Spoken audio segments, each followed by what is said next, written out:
at Copyright Agency for about 13 years. Before we start today's session, I'd like to acknowledge the traditional owners of the land we're gathered on, the very first storytellers of this nation. Also today, you will see to my right the photos on stage of Thai playwrights, and this is about the PEN Empty Chair.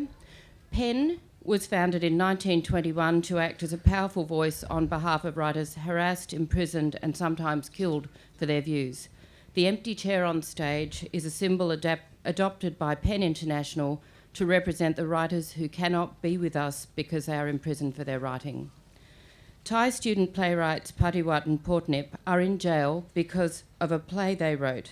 They were found to have contravened Thailand's lèse-majesté law. The charge of lèse-majesté criminalises alleged insult of the monarchy under the Thai Criminal Code and is commonly used to silence peaceful dissent.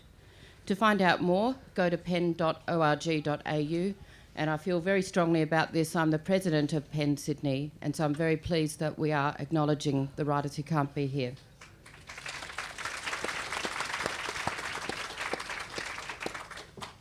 So on to today's topic, which is Reading Australia. I want to be brief in my introduction to it. It's a big idea, and the idea came from the then chair of Copyright Agency and the Cultural Fund, Byron. And I want to dedicate this session to Byron. He died on the 1st of January, but my goodness, he was pleased with what we were doing with Reading Australia. When we started this, it was an idea in 2009, and we were down at the National Library. The National Librarian was showing off the brand new Trove. It had been launched the day before. And for those of you who don't know, Trove is an online archive where the National Library has digitised many, many, many things in its holdings, from manuscripts, photos, letters, interviews, all sorts of things, and it's fantastic. And they had shown us some of the things that they'd digitised to make available. Brian said, Zoe, take it for a test run. So I said, well, why don't we key in Patrick White? You know, he's an Australian Nobel Prize winning author. And there were 10,000 search results, and 4 of the top 10 were about US agricultural pumps. Brian said, bit of a problem. And at the same time, there was a lament going around from literary critics like Geordie, Michael Hayward, the publisher, and various others saying, why is it that you can go to university, study English, and not encounter an Australian book or an Australian writer? And also a problem with schools that while you definitely studied Australian books, they were often the same books year in, year out.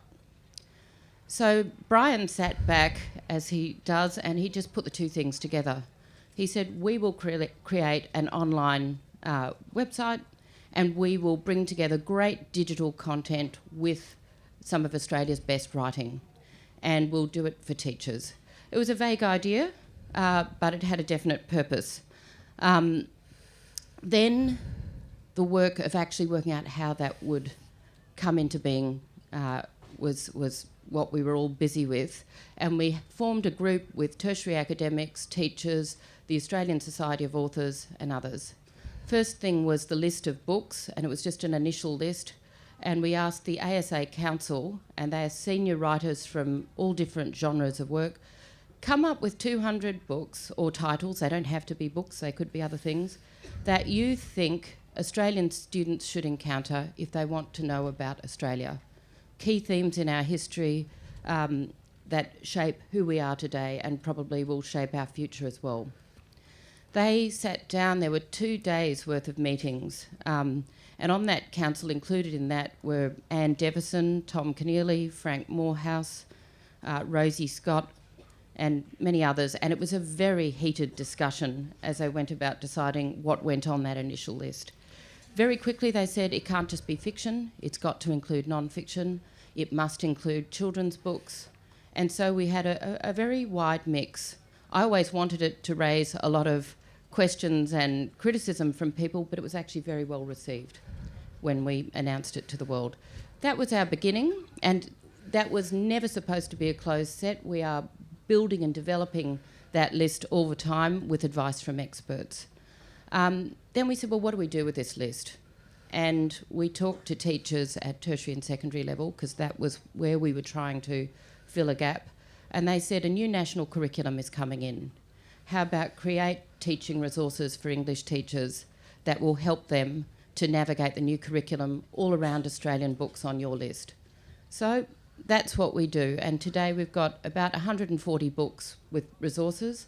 They're very comprehensive, teachers like them. And in the secondary area, we've had writers from across the country writing about Australian works and saying, why would I look at Catherine Susanna Pritchard today? What on earth is of interest in Coonadoon?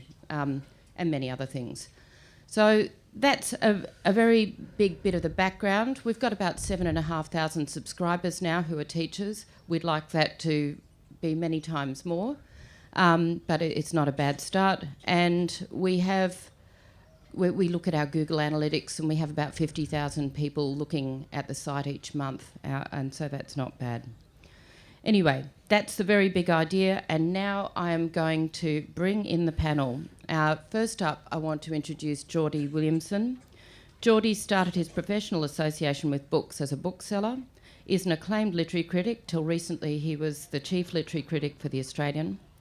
He won Australia's National Prize for Critical Writing, the Pascal Prize, in 2011.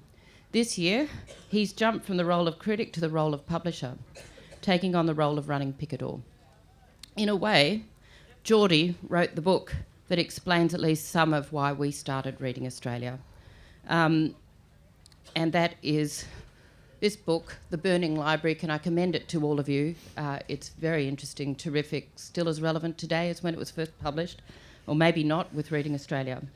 And I'll read a little quote right from the start. This book is inspired by anger and hope.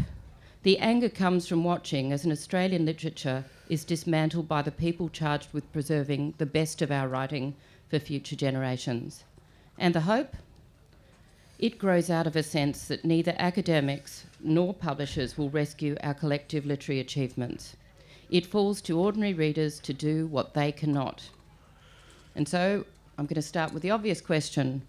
Geordie, you wrote The Burning Library some years ago now. How do you think we're travelling in terms of preserving and valuing and celebrating our local writing? Thanks, Zoe. I just want to start by saying I, as a bookseller, working my way through my undergraduate degrees, my best customer was this big, avuncular, hugely intelligent, enthusiastic man who would come in and just buy books by the pile. And his name was Brian Johns. And we had conversations over the years, very inspiring ones, about Australian lit. He didn't tell me that he basically used to run Penguin and published many of the books that I was raving about. And so, yes, my interest in Auslit was literally inspired by John, and I think he would be thrilled to see what's happened with Reading Australia. But to answer your question, Zoe, I actually think my timing was absolutely rubbish. I was pushing against an open door. And I think it's often the case, isn't it, that the point where you make a complaint is the point where people are actually acting to rectify it. Yeah. So I published The Burning Library in 2011, the end of 2011. And since that time, I've seen an explosion of interest in the Academy for Australian Writing, sincere efforts to actually operate, to bring the insights of the Academy to a broader public. Things like the Sydney University's series of contemporary writers on Australian classics, and things like Reading Australia, which are undertakings by the publishing community. And here I should give honourable mention to the Text Classic series. Michael Hayward deserves enormous credit for having the vision and the guts to go out and literally return to currency a large number of otherwise forgotten Australian works. And it has had a profound effect. Elizabeth Harrower is just one instance. This is a woman who was basically out of print. She wasn't in the Macquarie Pen Anthology of Australian Literature, which is the most comprehensive brick of an anthology that we have. And she was basically living forgotten in a flat on the North Shore of Sydney. And last year you may have seen that James Wood wrote a long and admiring review of her most recent novel in The New Yorker. And every book of hers is back in print. She unfortunately says she's too old now to enjoy the adulation, but nonetheless we can enjoy her books. So I'd say that great work has been done by Cal, by Text and by others, and I don't think I was wrong in suggesting that I guess the neoliberal moment is one in which we're all encouraged to be transnational because borders don't matter to the flow of money, therefore they shouldn't matter to anything else.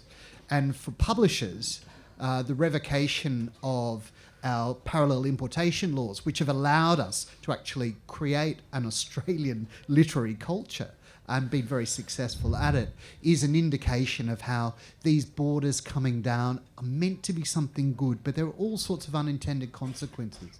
I think that there are public goods for celebrating Australian literature, for having stories that reflect our own spaces and our own lives back at us. Much as I love literature from elsewhere in the world, and will always, sort of have a love of the exotic and the other, those stories are utterly necessary. So yes, I was both right and wrong, and I am more angry than I was in 2011, but more hopeful too. That's good. Now I'd like to introduce our second speaker, Moya Costello. Moya is a writer and lecturer in writing at Southern Cross University. Moya's been awarded writers' grants, a residency, fellowships and guest spots at several writers' festivals. Her book-length works are 2 collections of short creative prose and 2 novellas, the most recent of which is Harriet Chandler, which Nick Jones described in the Sydney Review of Books as a beautiful, brilliant book. Short works have recently been in the Griffith Review and 4 anthologies from the Sydney prose poem and microfiction publisher Spineless Wonders as well. Moya didn't want me to mention this, but I'm really fascinated by the fact she also writes 2 wine blogs. And as a lover of wine, I was very pleased to hear that. Talking about local product. Great. Moya, as an academic, how significant is Australian literature now?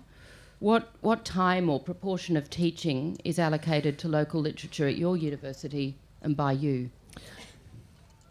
I think Australian writing is really of critical importance to us teaching in the academy. As Geordie says, it tells us who we are and it tells us about the place we live. There's something in academia called a teaching research nexus. And for example, I have an interest in Murray Bale. And we teach Murray Bale, and that book that Nick Jose referred to is called Harriet Chandler, who's a minor character in Murray Bale's Holden's performance. But there are other lecturers at SCU who are interested in, say, Alexis Wright Carpentaria and do research on her, or, for example, Australian Gothic and Rosa Parade and Barbara Bainton, to mention a couple of 19th century writers. So if you want stats, and I'm not necessarily numerate, I'm literate, but the quick answer is that we do just over half of the texts we look at are Australian. It's probably critical to mention that at SCU, as a kind of young university, we don't have English as such, whereas somewhere like Sydney University, which is called a sandstone, a very traditional kind of old, wealthy institution, still has an English department, as does the University of Adelaide. And in fact, as Geordie said, Sydney has a chair in Australian literature. But we do it through creative writing. Now, at SCU, ideas and theory are critical to teaching creative writing. So even though the subjects we study and teach are divided between what are kind of practical subjects where you teach the skills of creative writing, and then there's a set of reading units, which is about kind of literary criticism. In both in the practical and the reading units, we read. If you want a breakdown of those stats... Oh, if you can do it. Say we've got 3 reading units, and in the first unit out of 5 texts, only 1 is Australian, and that's Dovey's Only the Animals. I mentioned that because she's here at the festival this year. In the second one, I think it's about... of 7 texts, 4 are Australian, and 1 is Kim Scott's That Dead Man Dance, as an Indigenous writer. And in the final kind of upper level unit, there are 5 texts, and all of those are Australian. And in a practical unit like short story writing, where students have a selection of about 30 readings to do, over half of those are Australian. So I think we're doing pretty good. Thank you. That's great to hear. And to introduce Tara June Winch. Tara June is a writer who's Australian but living in France at the moment. She's a columnist, essayist and author. The Sydney Morning Herald named Winch among the best young Australian novelists in 2007. Her first novel, the multi-prize winning Swallow the Air, was one of the very first books to be put on the Reading Australia list. And then once it was on the list, it was the one that the teachers said, we definitely want teaching resources around this book. And Melissa Lukashenko wrote an essay about it. So Tara, whether she knew it or not, was one of the very first people involved in Reading Australia. Tara, and I should explain, Tara arrived from France, I think 2 days ago. So little jet lag, but I think doing well. She's up on stage and awake. As an author in an increasingly globalised market, one in which the Melbourne writer Hazel Edwards claims authorpreneurship is absolutely essential for authors to build their reputations, do you think Reading Australia is important, or that it would help you? For sure, definitely. In terms of teacher resources and in terms of the way that even, I think the website is accessible and the language is not so academic that even students and year 11, year 12 students doing their HSC can access and understand the website and navigate it quite easily. I think can I make recommendations? Of course. Is there an application for Reading Australia? I think an app would be good. Right. And sorry, critiquing. And more of video content, because I think that's the way to... it's fantastic for teachers, but for readers and for students, it seems a bit... I've lost all my English words as well because I live in France. Print-oriented. Yeah. Multimedia. Yeah, of course. Yeah. I think just video is more engaging for students. So, and I like the fact that this is filmed.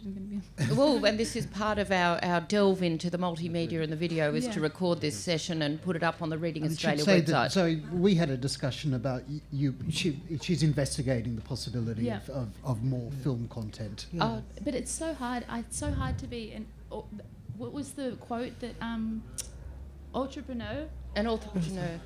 It's so hard. Why can't we just write? We're trying to do that for you. That would be nice, and it's so nice to have that platform in a way, because the writer has so much responsibility these days to do video content, to do social media, to get up on a stage on a lectern, which is the most unnatural place for a writer to be.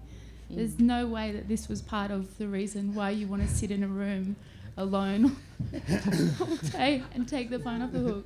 Fair enough. So it's a fascinating time actually being a writer, and it's changed so much in the last 10 years when I was here at Byron Writers Festival, of course. I wondered, Geordie, why you said that you were even angrier now and just as hopeful because of the interest like the Stella Prize and because of things like Reading Australia having an involvement and promoting Australian literature?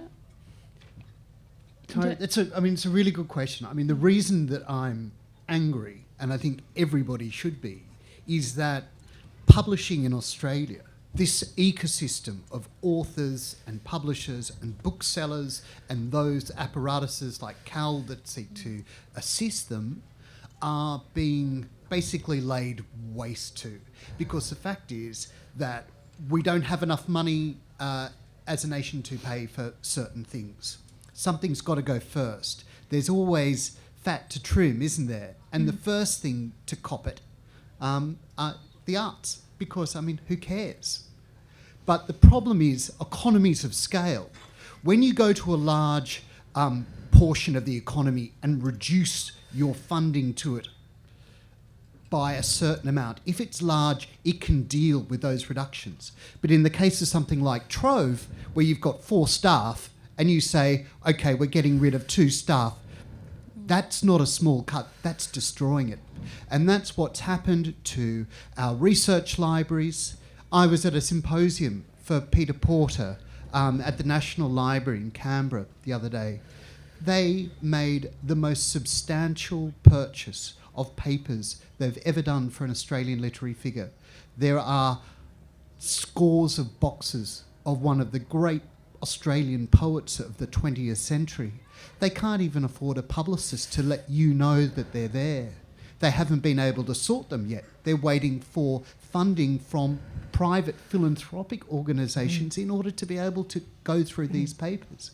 This disgusts me because I think that it is a kind of philistinism that is I mean, I go so far as to call it, it's a spiritual blight. And you can see it in the coarsening of our public discourse. You can see it in the flattening of our ability to be able to argue in a civil way, in a thoughtful way, in the public sphere. So, in answer to your question, I'm angry about the destruction of what people like yourselves have actually devoted their lives to, underpinning. I'm hopeful because, in spite of all of this, Australian writing has been never stronger. I'm so excited constantly by what is, appears on my desk. Only the other day, I had Kim Scott's new manuscript, and this is the fun of being a publisher. You get to see these things early, of Kim Scott's new novel, his first in half a decade, and it is a jewel. And the excitement of knowing that there is someone like Kim at work today writing about the reclamation of language for his people, the Noongar of WA, is exhilarating. It's a story of survival. So, on one hand, there's the misery of our current predicament. On the other, there's Kim Scott. And if he can be hopeful, then we can all be hopeful. Yep. And I wanted to jump in because I think we're talking about policy there and arts policy. And of course, Copyright Agency has been an organisation that started as a big idea and has evolved into quite an important part of the industry. We now collect and distribute about $120 million a year that goes back to Australia's authors and publishers. We're a not-for-profit and we're owned by Australia's authors and publishers. We too are under attack. We have a session this afternoon on fair use, which is an American copyright doctrine that the Productivity Commission has suggested we adopt in Australia. We are viscerally opposed to it, and we look to our Canadian colleagues for why we're viscerally opposed. But anyway, that's a long conversation for this afternoon, but we feel very, very passionately about that at Copyright Agency. I have a second question for Moya, and I'm hoping to build a bit of critical feedback for us. Do you see gaps in the Reading Australia list, Moya? And if you do, what are they?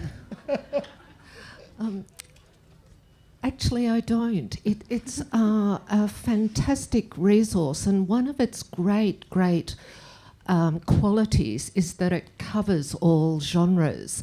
It does creative non-fiction and more something like non-fiction as well as fiction. And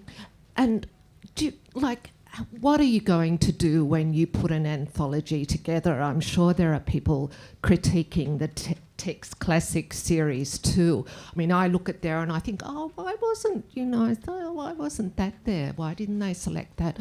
So in a selection process, things have to be left out. If you wanted me to say something, contribute to that question, one of the things I'm quite interested in is art criticism, and probably because of Murray Bale, but not only Bale. He's written one of the best monographs in art ever and it's on Ian Fairweather. So that kind of writing too, someone like Philip Drew, who has written on Glenn Murcutt, the architect, and his first in a trilogy or a set of 4 books was called The Coast Dwellers, and I think that's really still very much about Australia, how that idea that we live on the coast and the centre's still sort of something like that. So those kinds of books that spread thinking about Australia just a bit further, but it's a fantastic resource. Thank you. And I've got to say, listening to those suggestions, I know Brian Johns would love both of those. They're right up his alley. And Tara, responding to your thing about making works accessible on the Reading Australia site, one of our desires with the essays for the secondary area, we have said very definitely to the people we've commissioned to write those, which are a combination of critics like Geordie, writers, and some academics only if they can write in plain English, was to say we don't want academic pieces. We want personal responses. We want things that would engage students, general readers and others. And for us, they have been the wildly successful part of Reading Australia, that people and teachers say to us, gee, I really loved reading, the essay about this or that, but I can also show it to my students and say an essay doesn't have to be a really boring, scrappy thing that you hand in on a Tuesday morning. You can actually say a lot of things and there's no really set pattern to them. So that's one of the things we started out thinking. Multimedia content, of course, and video material, we're investing in that in different ways. We have a partnership with the ABC. We interviewed 10 of the authors on the Reading Australia list, got Tom Tilley from Triple J to do the interviewing. We're entering into another partnership with UTS for some stuff in the tertiary sector and interviews, and looking with ABC at some more primary school-aged works. But my question for you, Melissa Lukashenko wrote an essay on Swallow the Air. What are your thoughts about that? Is it helpful as a writer to read another writer's response to your work? And does it matter to you that she's an Indigenous woman? Does it give her response any extra meaning to you? Melissa Lukashenko is someone who I've looked up to for years and really respected, and as a person and a writer. So for her to write, and it was a beautiful essay about my work and look at it in a different perspective and look at it in a really feminine perspective that I hadn't even thought of before, was really touching. I remember I was crying in front of the computer reading it, and she said something that really stuck with me, that even though I'd written about really dark topics in Australian life and in Indigenous life, that I wasn't. She said she was no grunge writer. She's no grunge writer. I had to look up grunge again. I had to really think about it to figure out that it was a compliment in like a really cool way. Yeah. Is Melissa's not you? She's at the festival. There she is. Oh, sorry. But it was really touching, and I've had feedback from other students that have read it. I've got it on my website actually, which is nice. So that if students sometimes get in touch, because my book's on the HSC, that if they get in touch personally, sometimes they do, can you please look at my essay? And what's the answer? Can you look at Melissa Lukashenko's essay? I send it straight to them. So we're dealing with some of that workload as an author. Thank you. You just, we're like a mailbox. That's great. But as someone who's written one of these introductions, it's actually really valuable for the critic as well. I mean, you gave me A Fortunate Life, which I hadn't read since school. Yep. So I came to it with fresh eyes, and it was actually a riveting book. Not as that kind of, I think it was a very popular, I think it was its popularity initially was about a sense of national pride. It was the Anzac myth and what have you. But when you read the book again, it is a profound critique. That man was so broken by his experience at Gallipoli that the rest of his life, he's such a strong man before and such a broken man afterwards. And his sense of civic engagement, I had forgotten as well. He sort of embodied a kind of decency which I think that we're increasingly nostalgic for.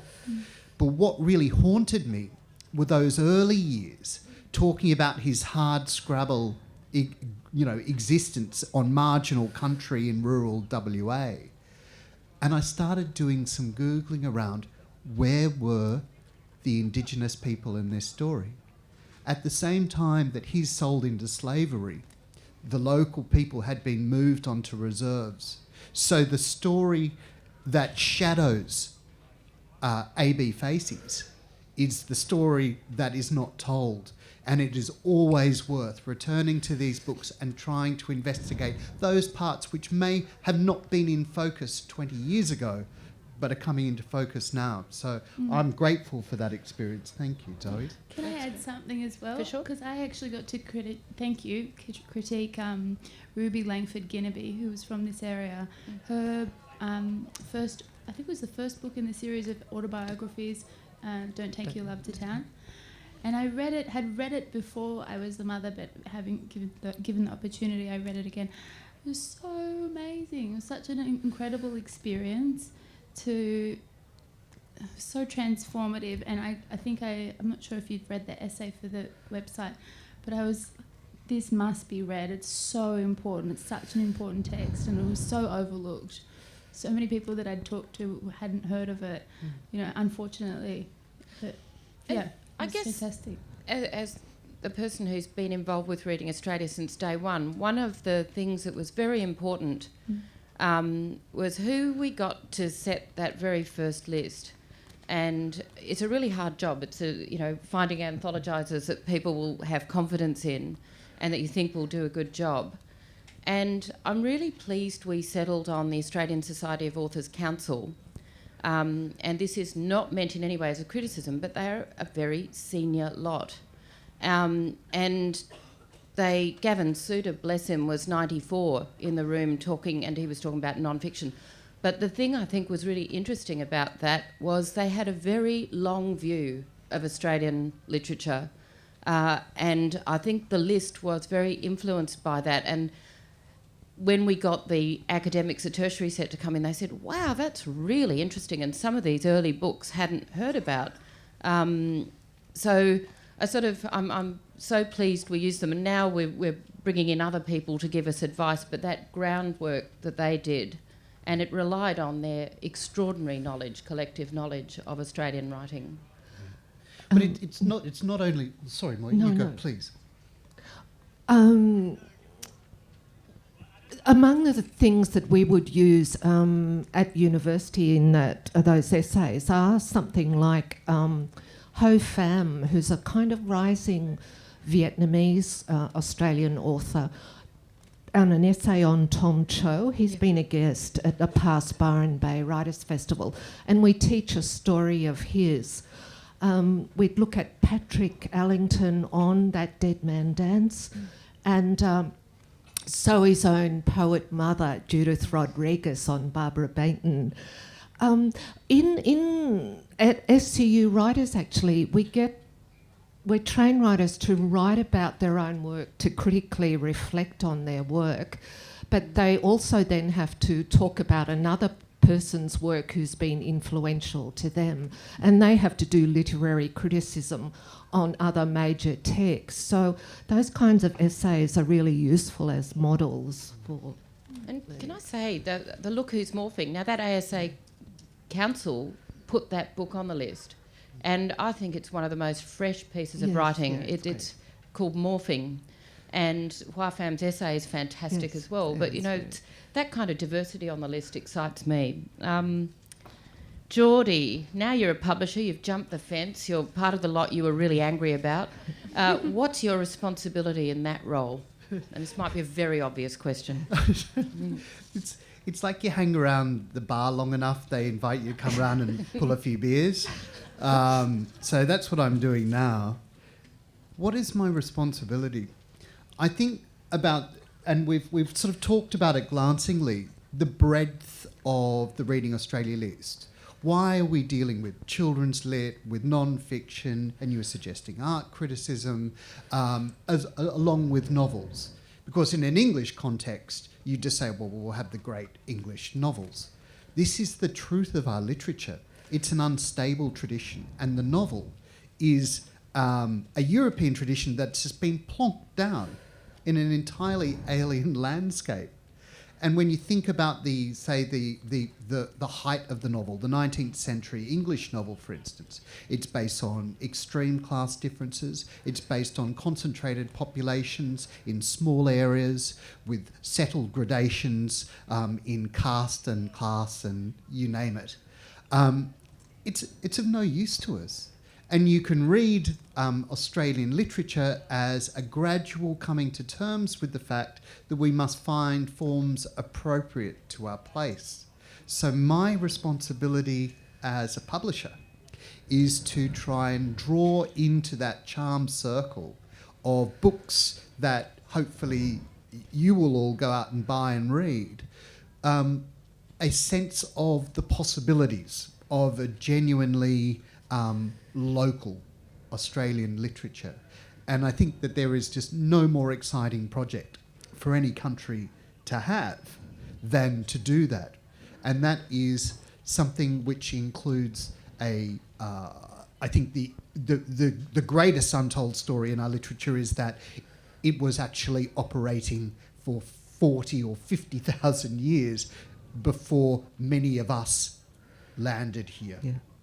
And what we don't know, what I didn't know, was when the first fleet sailed into Sydney Cove at the point where the Opera House is now, were giant white mizens.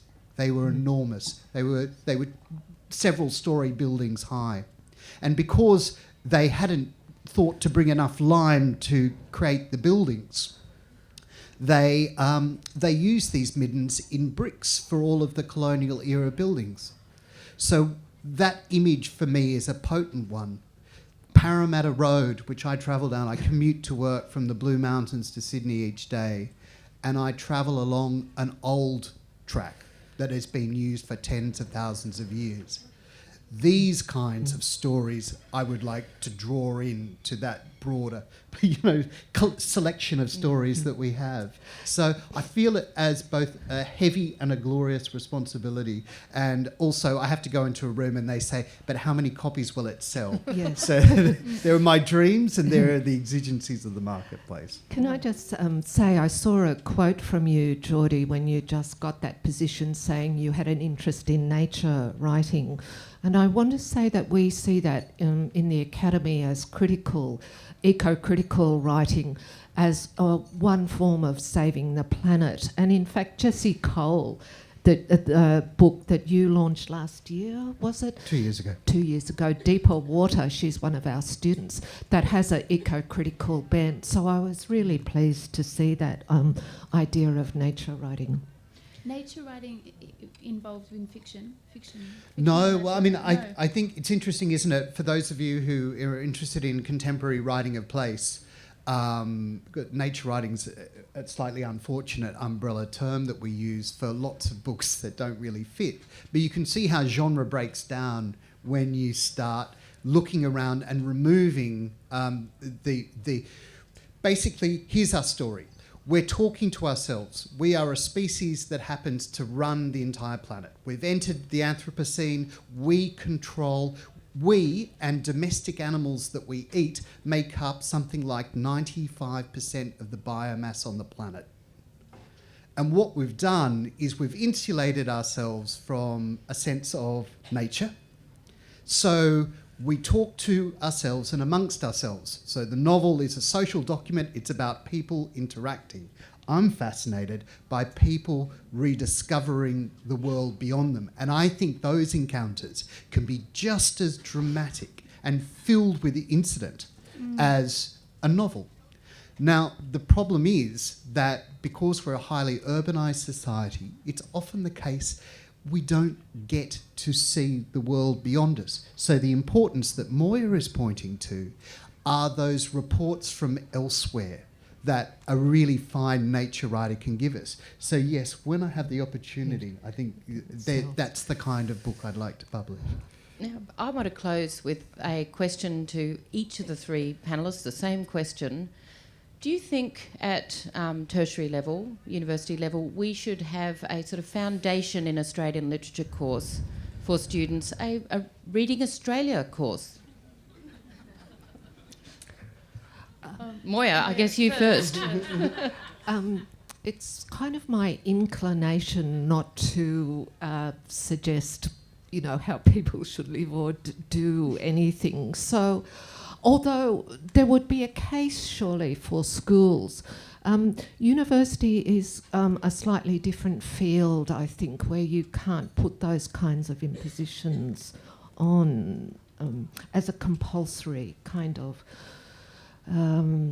Students too, I think, it's a problematic life for students. They're poor, they have tertiary fees, they can't buy textbooks. The kind of socio-economic kind of student we have at SCU. So a kind of compulsory course I don't know about, but we still do our best. A compulsory free course. That would Yeah, way. Of course, it should be supported by the government. Yeah. And We with would the do free that then. text involved. Yeah, we would do that. As long as I get royalties. I think it's a fantastic idea because I came to Australian literature as a reader late. And I'm actually only just reading Cloud Street at the moment. I would have loved to have had that basic level, like these are the 10 texts that are most, maybe in nature writing and non-fiction and poetry and even in children's books and novels and short stories, keep going on. But having that foundation, like a pack that you're provided with to have a better understanding of where you fit in Australian history, because it wasn't taught properly when I was at school. I think, Australian literature and Australian history. And it just sets you up, even if you're not going into a creative field, it sets you up in this being Australian and the issues of identity living here. Well, I've got to say, I was an honours English student at Melbourne University in the early 90s, and I could have gone through, and English was my main thing, I could have gone through and never looked at a single Australian writer, and I could have focused entirely on the Bloomsbury set if I'd wanted to for 4 years. I didn't, and I've got an interest in Australian writing, but I studied with some US students who came over from UCLA on exchange when we were in our honours year, and they said, but in the US you have to do a foundation course in US literature. Mm. Why wouldn't you? I mean, that's your local literature. Geordie. Well, I think you get into all sorts of questions of canonicity, don't you? Because you say, okay, here's a compulsory course, and what are you going to put on it? And this has been very vexed. And so for a long time, particularly in the academy, the thought was, well, let's just leave it to the side because it's too fraught. But I think as long as we leave, as long as we're generous in what we include in these lists, we leave the canon open as possible and loose-limbed, then I think it's perfectly, legitimate and worthwhile undertaking to have that underpinning. But a part of me also thinks that we should probably ban Australian literature.